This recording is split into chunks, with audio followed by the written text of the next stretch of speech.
Grateful to be here. Thank you for coming on this Memorial Day weekend. Do we have anyone in the audience who served our country in one of the military branches? Would you raise your hands? Thank you very much for our freedom. Thank you. So today I'm going to be talking about watering the seeds of resilience in difficult times. And I was recently at a Buddhist retreat with the monks and nuns of Plum Village because I'm a practitioner in the tradition of Plum Village and Thich Nhat Hanh and have been for 30 years. So you're going to get a little of that today. And they were reminding us that the Buddha actually lived in very difficult times, which, you know, I haven't studied that much about that time in the land that he was living in. But apparently there were wars back and forth. And, you know, after having so many people appreciate his teachings, people would come to him and say, can you stop the war? Can you stop them from doing this? And sometimes he would say, I will go and I will talk to the king of that country and see if I can stop it. And other times he said, it's too far. It's gone too far. I can't do anything to stop this particular war from happening. And I didn't know any of that. And so it actually, in a way, made me feel better because, you know, the pictures of the Buddha are always this delightful practitioner who is seated or standing with a beatific smile and radiating peace. And so, of course, the question is, well, how did he do that, you know? And how can we do that is the question that I wanted to talk about today. So my teacher, we call him Thich Nhat Hanh. Thai, has a famous story, and you've probably even encountered it somewhere in social media because it's making the rounds again, because it's relevant to what's happening now for a lot of us. And it's the story, Thai was working to try to save the boat people who were fleeing Cambodia and were cramming themselves into any vessel that would sail to try to get to Thailand. And many of the vessels were not that seaworthy, and they weren't designed to hold as many people as were in those boats. And he was in a freighter trying to help bring people onto the freighter, and a huge storm blew up. And the waves were huge, and the wind was fierce, and the boats were being swamped with water, and people were panicking in the boats. And Thai said, you know, he was watching one boat in particular, and the people were so panicked that they were standing and doing all the things you don't do in a boat that's overcrowded. And then he saw one man sit down, very calmly just sit down, and begin to wave to the people to just sit. And one by one, they caught his calmness and began to sit. And the entire boat was saved by that one man sitting down and encouraging others. And Thai would end this story by saying, who is that person? And he would say, well, it's you. It's us. We're that person. But how do we get to that place of being calm in the storms of our own life? Because there's certainly no question that we pass through stormy seas, both inwardly and outwardly in the world. Our inner storms often take us into dark places in ourselves with difficult emotions and difficult experiences that no one necessarily knows is even happening inside of us, but it's there. And then, of course, you and I have lived long enough to see the storms in the outer world, the difficulties that wash through societies and civilizations and communities that are so often causes of despair and frustration and anger and fear. And so if we truly are the ones, the question in my mind has been, how do I then respond with calmness and with clarity? And so in the Buddhist teachings, they have this magnificent teaching that's very similar to Unity and to the Centers for Spiritual Living teachings. And it has to do with, picture with me, that there is a barn. And in the barn, at a lower level, the farmers of old would harvest all of their different seeds and save 1/10 of all those seeds and put them in different bags for to be able to plant in the spring. And so all those seeds are in bags down in the store consciousness of our being, all the seeds. So we have love and we have hatred. We have joy and we have despair. We have kindness and we have a lack of kindness. We have all the seeds that you and I have ever experienced, humanity, each one of us. And those seeds are in our store consciousness, or as Unity would say, in the collective unconscious that resides within each of us. And the mind consciousness, that which we use in the world to see and navigate and make decisions, the mind consciousness is what waters those seeds. So imagine that you've got all these seeds and now they're planted in you, and you're out in the world and different things water the seeds within you and within me. So you're moving through the world and you see a terrible injustice. And the seed of anger and frustration is watered as you're seeing that injustice. And it begins to come up in you. And you begin to feel angry and frustrated, maybe grieving for the injustice being done. And you walk through the world and you see Kathy Zavada singing a gorgeous song about peace. And the seed of peace in you is watered. And it begins to come up. And you feel peace in your whole being, in your mind, in your heart. And so it goes all day long, sometimes into the night. The seeds within us are watered. And so in the Buddhist tradition, we begin to pay attention to what's watering those seeds and to take steps to make sure that the seeds that we want to have watered, we water regularly so that they can grow and become tremendous trees in consciousness in us. And so we find ways to water the seeds of compassion, of love, of joy, of kindness, of equanimity.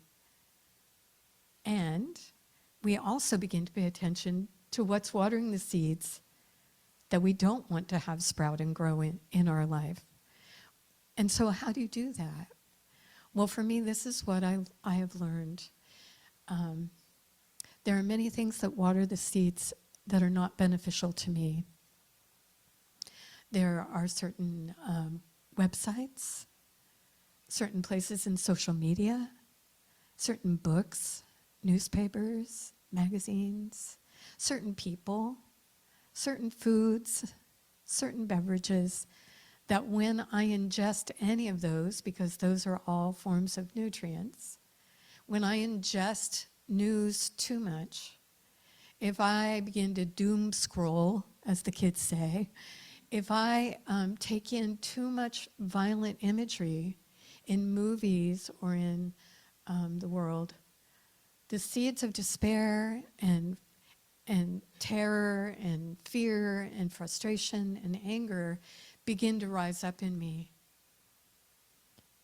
And so over the course of my practitioner's training in Buddhism and in the science of mind tradition, I began to eliminate the things that I could and to become more and more mindful of what I was participating in my life. and really beginning to eliminate the things that watered the negative seeds in me. Because the negative seeds are always going to be with me, but they don't have to be nourished. They can remain dormant. And in a way, what I was doing was I was constructing a drip system, if you will, that would water the positive seeds and not water the negative seeds in me.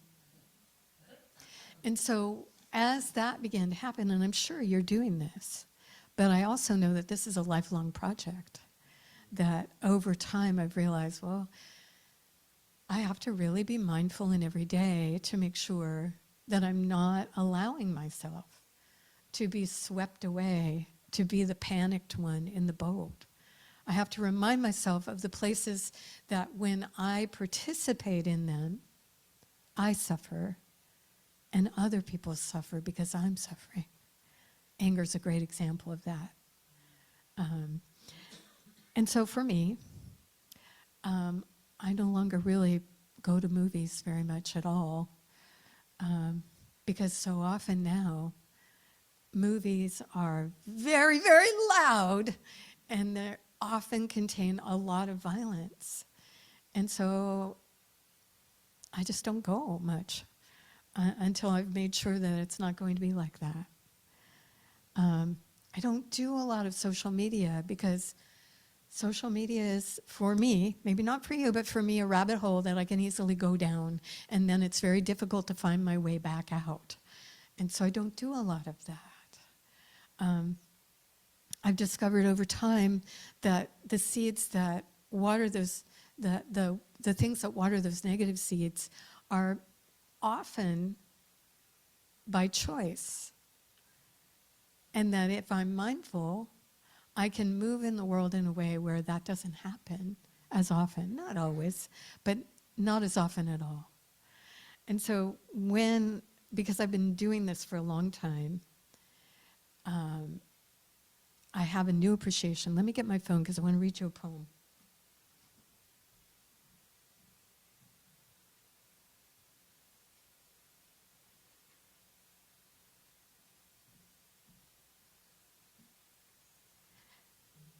I have a new appreciation for Rumi. Do you love Rumi? Yes. And Rumi has a very, very famous poem called The Guest House.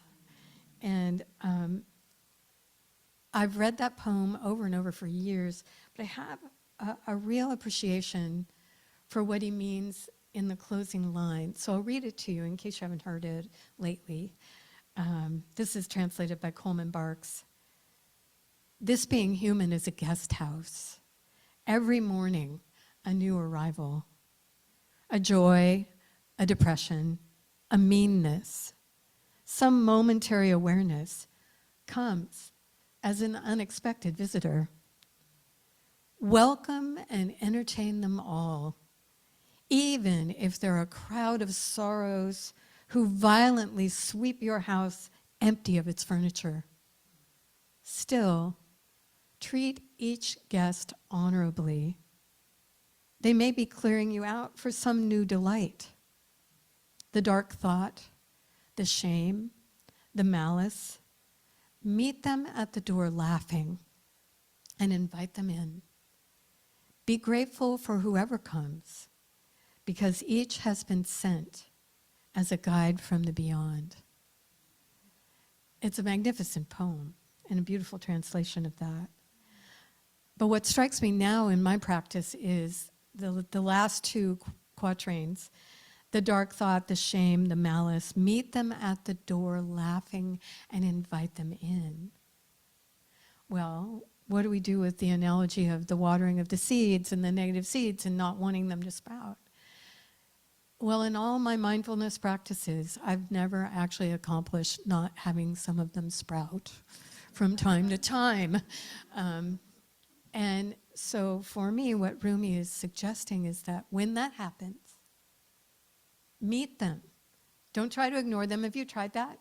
Have you tried being angry and ignoring it and then had gut issues? Have you tried to not feel shame when you feel shame? It doesn't work. Often we practice spiritual bypass. But if we meet them at the door of our heart, joyously realizing we are human, this being human is a guest house of sorts, and we don't always get to choose the guests who arrive. But what we can do with all of them is invite them to share what they bring us. So at this retreat I was just at,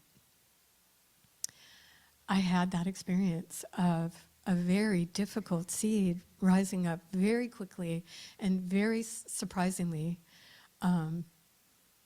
Every day we would have a silent lunch, and the Vietnamese community would prepare this beautiful boxed lunch for all 135 of us, and we would pick up the boxed lunch and go and sit and wait for every single person to get their lunch, do a prayer, and then open the box and eat.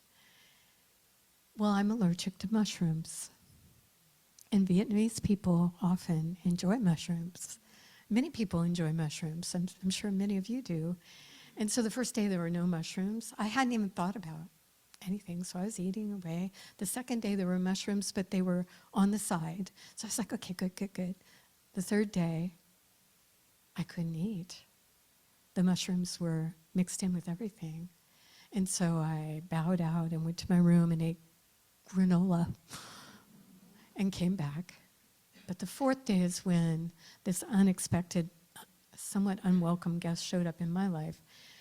Because again, there were mushrooms, and this time I didn't want to leave. It was my last day. I wanted to sit with the community that had gathered, and I couldn't eat. And I was panicky, just like the people in the boat. I felt the panic in my body, and it was not a new feeling. And I began to feel like I was going to cry, and that wasn't a new feeling either. And so I sat with, my dear husband gave me one of his mandarin oranges, and I had a mandarin orange, and I sat with my mandarin oranges and welcomed the panic and welcomed the feeling of wanting to cry and asked, what gift are you bringing me? Why am I feeling this way? And it was a gift from the beyond. For me, I was born prematurely. And for the first 3 weeks of my life, I starved. My parents were beside themselves. It was in the 50s. They didn't know anything. And so I got down to 2.5, 3 pounds. And they were afraid they were going to lose me when finally my body grew enough to be able to retain food. And I hadn't really thought about that in years. But here it was. I was going to starve. The little person in me that starved so long ago, and let me tell you, it was long ago, was coming up for me to pay attention and welcome that in so that I could calm the panic and work with the energy that it was bringing me. It was very powerful. I didn't like it. I'm not saying we have to like it. But it was a gift because I thought I had because I understood now where that was all from, I thought that was enough. Wasn't enough. And so I got to work with it again, and probably it'll come up one more time or more. So that's what Rumi means by allowing even the negative seeds that have sprouted to inform us of something that we can really use for our own understanding. And then Mary Oliver, how many of you love Mary Oliver? Mary Oliver she has a lot of poems that are incredibly beautiful and speak to watering the beneficial seeds. You know that Mary Oliver was molested by her father. And because of that, she stayed outside in nature as much as she could. And that dark experience became the place where all of her nature poetry came from. She turned it into this, she composted it and turned it into this beautiful garden of poetry. And so she has a poem called Mindful that speaks to me of how we water the positive seeds, the beneficial seeds in us. And this is how it goes. Every day, I see or I hear something that more or less kills me with delight, that leaves me like a needle in the haystack of light. It's what I was born for, to look, to listen, to lose myself inside this soft world, to instruct myself over and over in joy and acclamation. Nor am I talking about the exceptional, the fearful, the dreadful, the very extravagant, but rather the ordinary, the common, the very drab.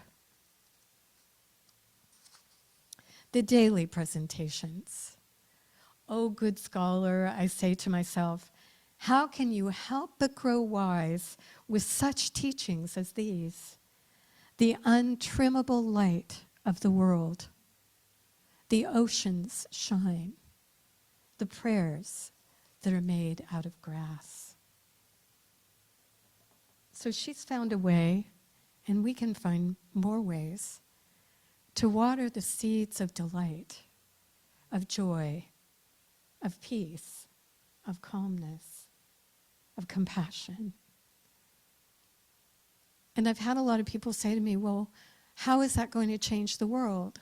How is that going to really make a difference in the difficulties that are swamping us? And I say, it takes every one of us being in the boat, offering what we have to offer to transform the world. It doesn't happen with one person. It happens when all of us find the ways that we can bring forward into expression joy and love and equanimity and peace, and then offer it in our small circle, and maybe if you travel in larger circles as well. It's so simple, and it feels to the young like it's ineffective. But I've seen it over and over have a deep impact just by our commitment to be the light in the world. It was one of Jesus' teachings, right? Don't hide your light under a bushel, but put it on a stand so the whole world can see it. And what he meant by that, I'm positive, is that you and I have different gifts of light, that when we allow ourselves to shine, we never know who we'll touch. We never know what word or what kindness will transform someone's life. It's that simple, and yet so unknowable.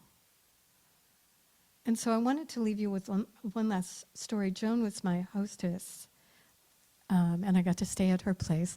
And I was telling her this morning, there's this story that wants to be told, but it doesn't really fit with my talk. And it just won't stop. It's still asking to be told. So I'm going to tell it in a short form. It's from Michael Meade. Any of you know Michael? Fabulous guy. So he's a mythologist, and so this is the way the story goes. Somewhere in the world, in a place where people have tried to find for centuries, there is a cave. And in that cave, there is a very old woman who sits most of her days in a rocking chair, knitting together the most beautiful garment in the whole world. She's been knitting together this garment for centuries, and she's almost done. And to trim the garment, she decided she would gather porcupine quills, and so her teeth are now down to nubs because she would bite the porcupine quill and then weave it into the hem of the garment. So she's nearing the end of creating the most beautiful garment in the world, and she remembers, because she'd forgotten, she's very old, that her other job is to go to the back of the cave where a giant cauldron sits with a low fire. And her job is every once in a while to go back and stir the seeds of the world so that they won't burn. So she puts the garment down and she shuffles back to the cauldron and she begins stirring the seeds. Well, in that cave, way in the dark, lives an old black dog. You hardly ever see him because he blends in.